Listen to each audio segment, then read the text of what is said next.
वाडकी का रिहायशी डूबकर जाँ बहा। खबर शामिल करते हैं सांगड़ से हमारे न्यूज बॉक्स के डिस्ट्रिक्ट रिपोर्टर मंठार अली रंग की इस रिपोर्ट के मुताबिक वर्कशॉप के करीब वाडकी का रिहायशी डूबकर जाँ बहा, लाश बरामद ना हो सकी। इत्तलात के मुताबिक वर्कशॉप के इलाके वाडकी के करीब नारा किनाल में डूबने वाले खमीसो पकाई की लाश गुज़िश्ता 48 घंटे से ना निकाली जा सकी। बीवी और बेटे पर बेहोशी के दौरे। बुरसा के मुताबिक अचानक पांव फिसलने से नारा किनाल नहर में डूब गया।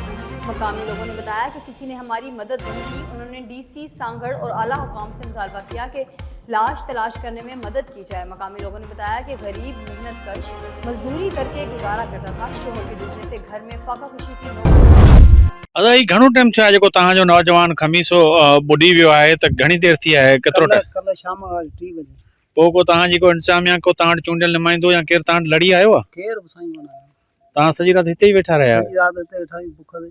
हां पोइ न लाइट बि असां कोन्हे जो ॻोल्हियूं न दरिया में असां किथे ॻोल्हियूं। अच्छा का शइ असां कोन्हे, खाली सॼी रात वेठा आहियूं।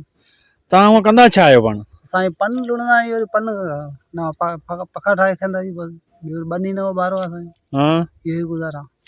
अच्छा पोइ बि असांजो सारा कीअं ही वाक़ियो कीअं पेश आयो हुन साईं तबियत बि हुनजी थोरी ख़राबु हुई, पन नारे में लोड़े आयो हिते त अचानक हुनखे हुते सूर पइजी वियो अलाए छा थी वियो। ग़रीब माण्हू जी पन नथो वढे त खाए किथां।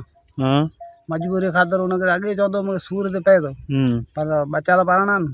पन लोड़ींदे विच में नारे ते हुन सूर पइजी वियो, पन मां हुन हथ छॾाइजी विया।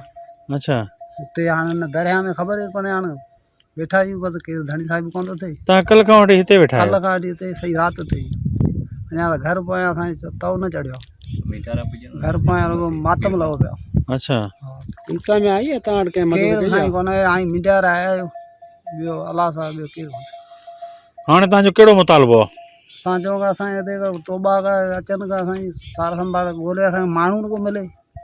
माण्हू वियो त ई मरी, पर लाश त मिले।